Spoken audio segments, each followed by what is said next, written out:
Partons à 55 km au nord-ouest de Moscou, découvrir dans les méandres de la rivière Istra un lieu saint de la Russie.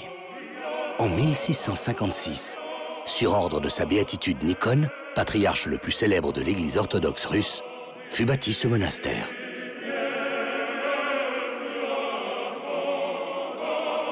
La terre russe a toujours été renommée pour ses monastères. Ces églises bâties en pierre blanche, décorées de coupoles dorées, étaient perçues comme étant l'image de la Jérusalem céleste. La Nouvelle Jérusalem devait non seulement devenir le centre spirituel de la Russie, mais également celui du monde orthodoxe tout entier. Chaque endroit prit un nom emblématique de la Terre Sainte. Ainsi, la rivière Istra fut rebaptisée Jourdain, et les collines avoisinantes prirent le nom biblique de Golgotha, Béthanie et Mont Tabor. La cathédrale de la Résurrection fut construite sur le modèle de la basilique du Saint-Sépulcre à Jérusalem. Cela prit 113 ans.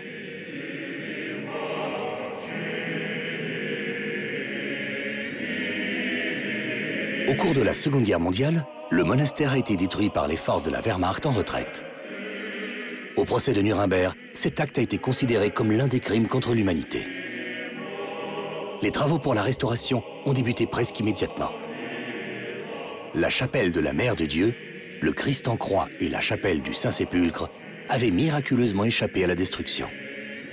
Mais la présente renaissance a débuté en 1995 avec l'arrivée de nouveaux prêtres et en 2011 avec la restauration complète de la cathédrale et son transfert dans les mains de l'Église. À peine le porche franchi, la première image qui nous vient aux yeux en pénétrant dans ce monastère, c'est celle de la Vierge à l'enfant. Une superbe mosaïque.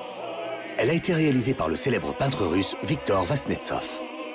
Cette image nous plonge immédiatement dans l'ambiance et l'histoire de ces lieux saints. Histoire rappelée par ces stèles à l'entrée de la cathédrale.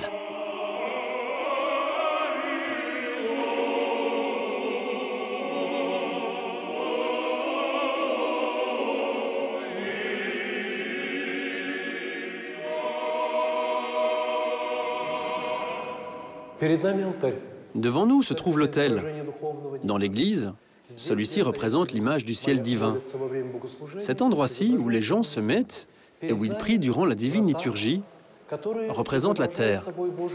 Devant nous se trouvent les portes qui symbolisent la Sainte Vierge, à travers laquelle Jésus-Christ est apparu dans ce monde, en s'y incorporant dans un être humain, rendant Dieu visible aux hommes, Dieu qui prend un corps humain, Dieu qui se fait chair.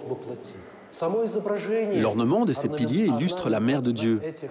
C'est une ancienne apparition prophétique qui a eu lieu sur le mont du Sinaï en présence du prophète Moïse. Là, il avait un buisson ardent dans lequel Dieu lui est apparu.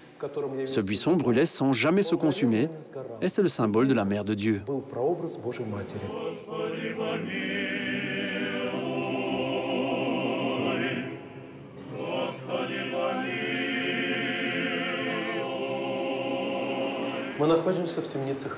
On se trouve dans le cachot du Christ. Dans cette grotte naturelle qui est située à côté du calvaire, Jésus-Christ a été enfermé par des soldats romains et c'est à cet endroit qu'il attendait son jugement pendant que les soldats romains préparaient le calvaire pour son exécution. Ici se trouvent les entraves en pierre du Sauveur. Et il y est resté attaché au palais de Ponce Pilate en attendant le verdict de la crucifixion. Ces entraves se trouvaient vraiment au prétoire de Ponce Pilate. Au IVe siècle, les chrétiens les ont démontées et placées dans la basilique du Saint-Sépulcre à Jérusalem. En 1803, elles ont été détruites par un incendie. La pierre a éclaté en petits morceaux à cause de la chaleur. C'est seulement en Russie, ici dans la Nouvelle Jérusalem, qu'a été sauvegardée la copie sacrée des entraves en pierre du Sauveur, dans lesquelles il a été enfermé au palais de Ponce Pilate.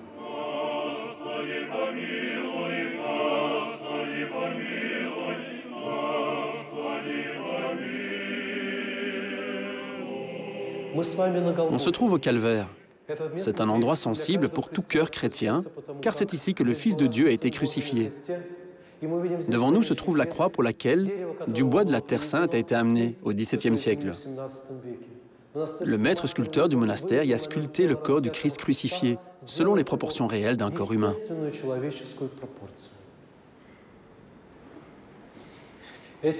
Ces portes ont 350 ans. Elles ont été touchées par tous les empereurs et les tsars russes, et elles sont restées à leur place.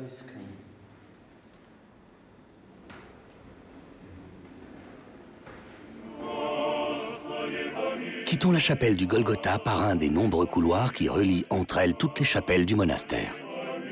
Il y en a 29. À l'époque, elles étaient destinées à toutes les églises orthodoxes des différents pays dans le monde. Leurs représentants pouvaient y célébrer la messe dans leur propre langue maternelle.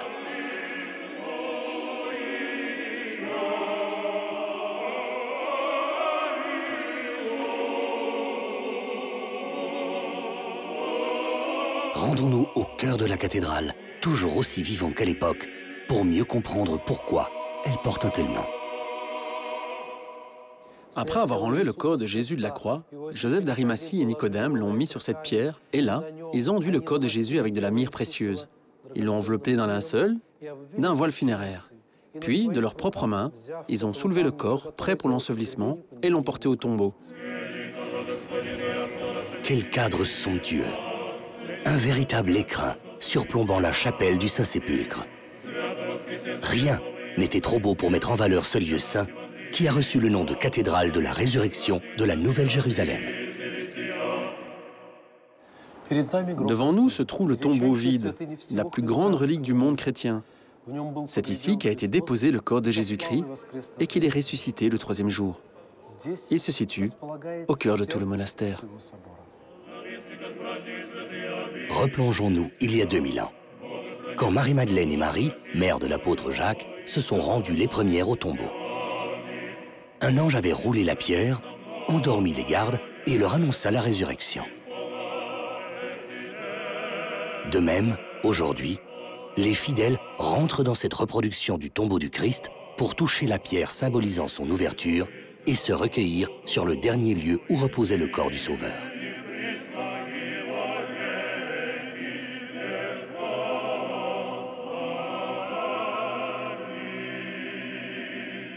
Le dôme qui surplombe le tombeau est couvert sur plusieurs niveaux de peintures retraçant des scènes de la Bible ou du Nouveau Testament. Sur sa coupole, une fresque du Christ ressuscité en majesté dans les cieux.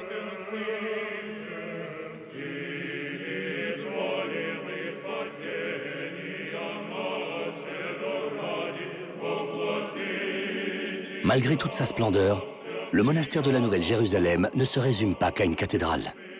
Les nombreux bâtiments annexes nécessaires à la vie des moines et ses remparts sont aussi de toute beauté et reflètent la puissance et la richesse de l'Église orthodoxe à l'époque.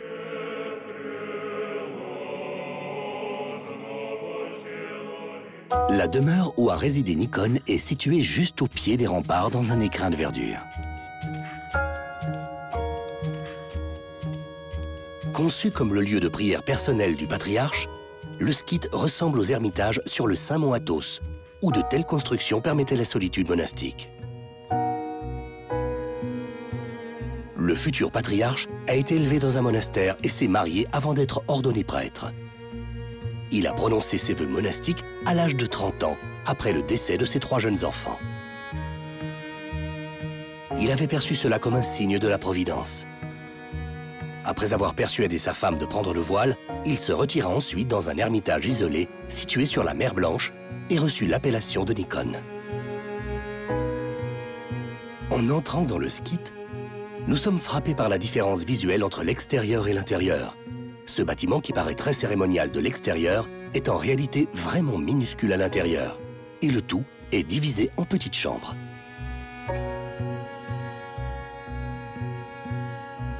Le patriarche souhaitait que ces quartiers soient simples et sans confort ou distraction, comme dans un authentique ermitage servant de refuge pour la solitude et la prière personnelle. Le toit plat du bâtiment accueille la petite cellule du patriarche avec un siège en pierre. Il ne dormait pas plus de 3 heures par jour et le reste du temps, il le passait en silence, pensant à Dieu et aux études théologiques. En été, il priait dans l'église des saints apôtres Pierre et Paul. La riche décoration de la façade est porteuse d'un sens symbolique et esthétique important. Le simple fait d'entrer dans ce bâtiment nous emplit instantanément d'un sentiment de sérénité et de paix. Les multiples chérubins représentés sur les murs symbolisent le monde céleste.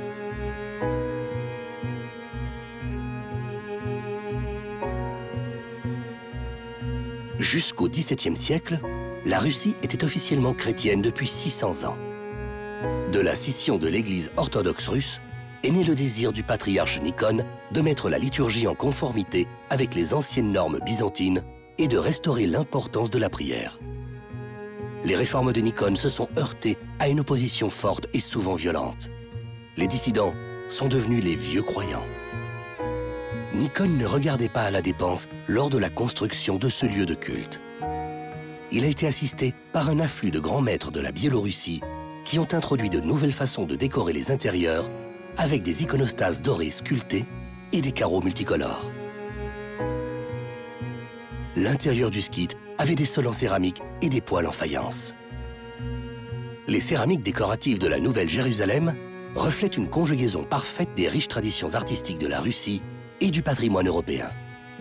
Le contour de chaque fleur est représenté en relief avec une technique décorative qui fait en sorte que les images semblent tridimensionnelles. Tous les carreaux de faïence du skite ont pour but l'ornementation. En combinant cette magnifique palette de couleurs avec une utilisation très sculpturale du volume, la faïence s'anime et les images gagnent en authenticité.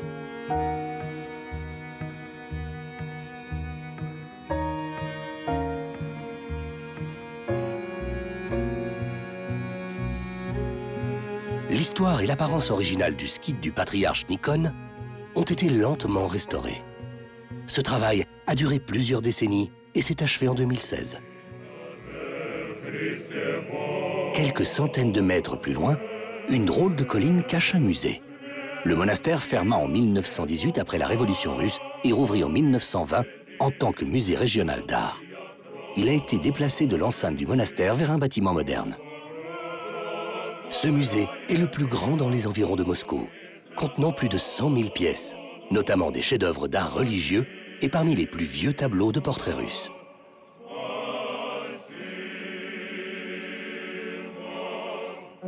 Notre musée possède une collection unique liée à l'histoire du monastère de la Nouvelle-Jérusalem. Notre tâche est non seulement de préserver et de restaurer, mais aussi de transmettre aux visiteurs l'atmosphère unique de l'époque.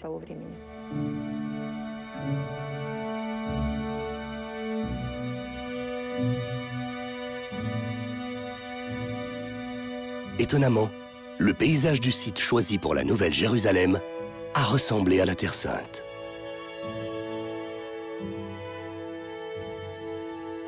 Pour la construction de sa cathédrale, le patriarche Nikon a utilisé la maquette de cette basilique offerte en 1649 par son homologue à Jérusalem. Mais il s'est aussi inspiré des dessins de l'italien Bernardino Amico et des descriptions données par les moines russes envoyés en Terre Sainte. La forme architecturale de l'église s'est inspirée des deux églises chrétiennes les plus importantes de l'époque, celle du Saint-Sépulcre à Jérusalem et Sainte-Sophie à Constantinople. Durant 8 ans, il était à la fois l'architecte principal, le maître d'ouvrage et l'ouvrier. Il a lui-même porté les briques, creusé des étangs. Il accueillait quotidiennement 350 personnes dont il lavait les pieds et qu'il nourrissait, alors qu'il avait le poste de patriarche.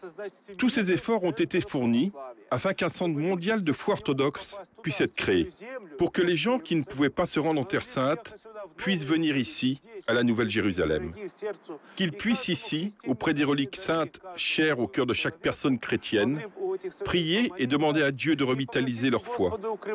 Demander aussi les bénédictions dont nous avons tous besoin dans cette vie, et surtout dans la vie future, la vie éternelle.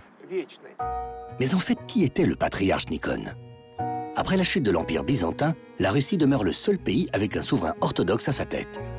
Le tsar Alexis Romanov, père du célèbre Pierre Ier, dit Pierre le Grand, et le patriarche de l'époque Nikon, rêvaient du regroupement de tous les peuples orthodoxes afin de constituer une union et d'obtenir la libération des sanctuaires chrétiens de la domination turque.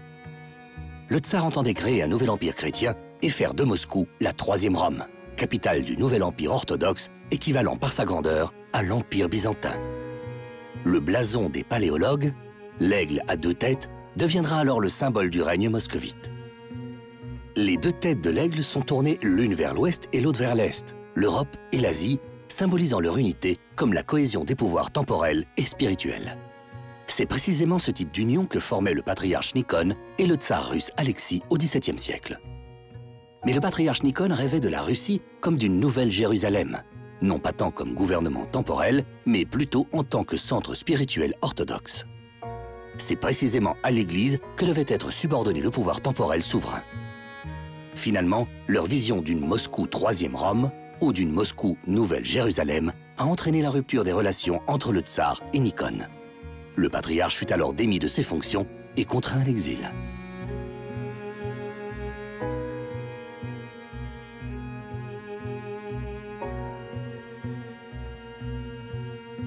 Ce monastère a donc eu une histoire mouvementée. Il a nécessité de gros travaux de restauration compte tenu des destructions liées à la Deuxième Guerre mondiale. Pour cela, les plus grands restaurateurs russes sont encore à contribution pour les collections d'objets sacrés.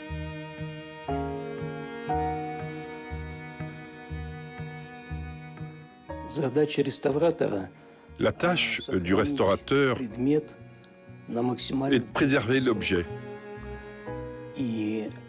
aussi longtemps que possible.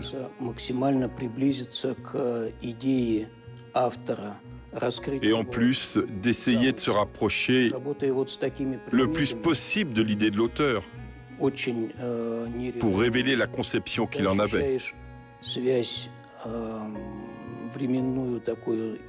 En travaillant avec de tels objets extraordinaires, on ressent toujours une connexion avec l'objet.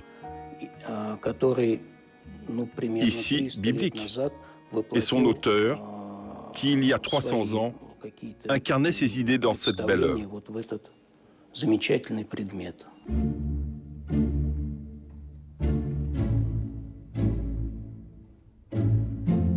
Il y a un endroit dans ce musée que vous n'aurez malheureusement pas l'occasion de visiter. Les réserves. Elles renferment 1001 trésors. Et notamment l'un des plus précieux de ceux-ci, le vêtement de cérémonie du prêtre qui a été brodé et décoré de l'authentique étoile de l'ordre de Saint-André. En plus des trésors exposés, le musée abrite beaucoup d'autres pièces historiques et de grande valeur, trop délicates pour être montrées lors des expositions permanentes. La collection de notre musée comporte un certain nombre d'éléments en argent, fabriqués par des maîtres européens. Parmi eux se trouvent des tasses ayant appartenu au patriarche Nikon et qui ont été fabriquées en Hollande, à Utrecht, dans le premier quart du XVIIe siècle. C'est pour cette raison qu'elles font partie de notre collection.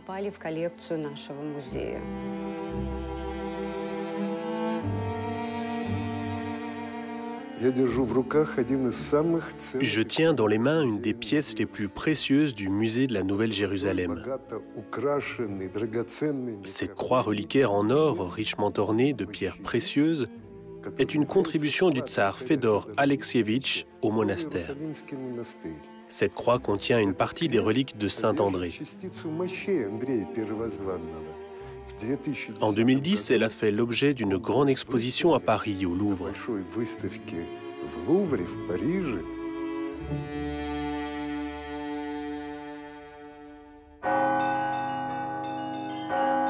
Une mélodie divine au son cristallin se fait entendre. Il est temps de regagner la cathédrale. Au 3e étage du clocher, un subtil jeu de mains et de pieds nous attend. Fruit d'un long apprentissage.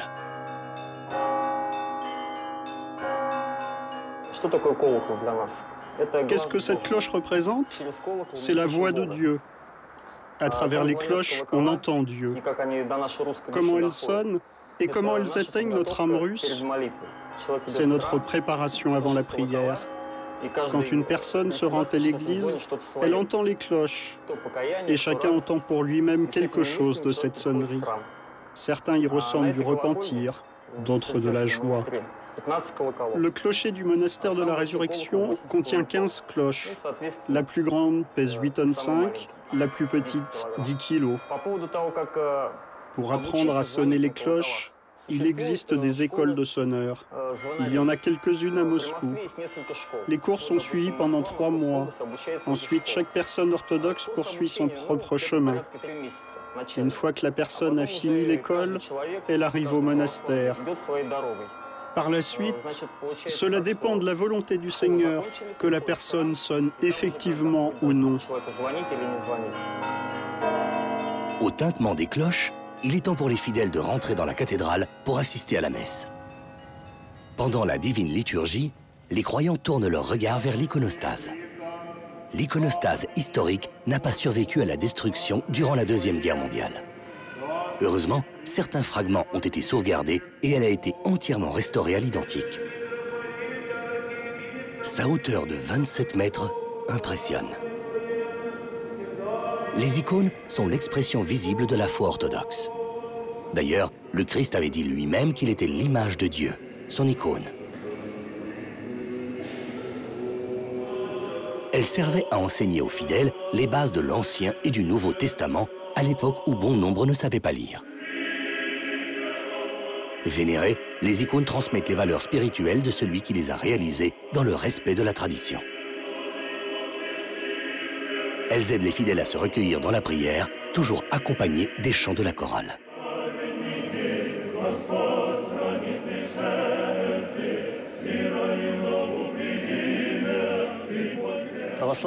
La chorale dans l'Église orthodoxe interprète de nombreux chants religieux durant toute la divine liturgie et remplit un rôle très important. L'Église occidentale fait usage de l'orgue et de la chorale. Les églises orthodoxes utilisent uniquement la chorale. La chorale chante au nom du peuple. La célébration orthodoxe est particulièrement longue. Non seulement les fidèles prient, mais ils circulent aussi dans les différentes chapelles de la cathédrale. Ils en profitent pour allumer des cierges à des intentions de prière particulières avant de revenir face à l'iconostase pour entendre le sermon et accéder à la communion. Dans la religion orthodoxe, les enfants peuvent communier dès leur baptême.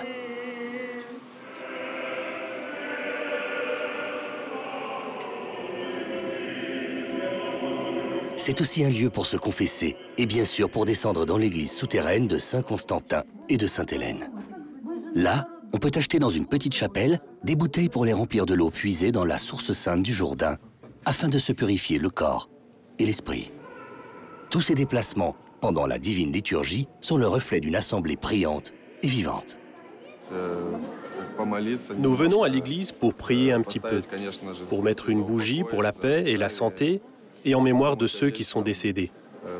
On vient réfléchir à l'éternité, penser au futur, partager nos plans avec Dieu. Tout cela dans cet esprit. Nous sommes venus tous ensemble aujourd'hui à l'église car nous trouvons très important de mettre les enfants en contact avec les réalités spirituelles pour qu'ils comprennent pourquoi ils vivent, à quoi ils doivent aspirer. Il faut prévoir ça dès leur enfance car après, quand ils grandissent, il devient de plus en plus difficile de leur expliquer tout cela. Les cloches, qui rythment les diverses étapes, sonnent la fin de la messe. Il est l'heure de quitter ces lieux sacrés. J'étais venue ici quand j'étais encore toute petite et donc aujourd'hui je suis venue revisiter cet endroit magnifique et ça me rappelle des mémoires de mon enfance et j'ai vu comment ça a changé. Et je me souviens, j'avais été nager dans la rivière Istra et j'avais bu de l'eau de la source et j'adore être ici, c'est un moment de reconnexion avec moi-même, mes pensées et je reviendrai sûrement encore. Avant de franchir le portail du monastère, les fidèles n'hésitent pas à demander un conseil ou une dernière bénédiction au Père avant leur prochain retour. Aujourd'hui, regardez, la nouvelle Jérusalem est déjà restaurée. Je veux donc vous inviter tous à visiter ce lieu saint, non seulement de manière formelle, technique ou uniquement avec un sentiment de curiosité, mais même si vous êtes des non-croyants ou des non-baptisés, c'est pour qu'un sentiment particulier vous atteigne afin que vous, qui serez entrés par ces portes comme des touristes, quittiez ces lieux en tant qu'orthodoxes. Moi, je vous attends, et ce sera avec plaisir que je vous baptiserai dans les eaux du Jourdain qui coulent sous les murs de notre monastère. Même si vous n'en repartirez pas forcément orthodoxe, ce monastère, lieu de pèlerinage encore très actif, est non seulement époustouflant de beauté, mais c'est une des clés pour comprendre les composantes de l'âme russe. Une Russie où la foi est encore très présente.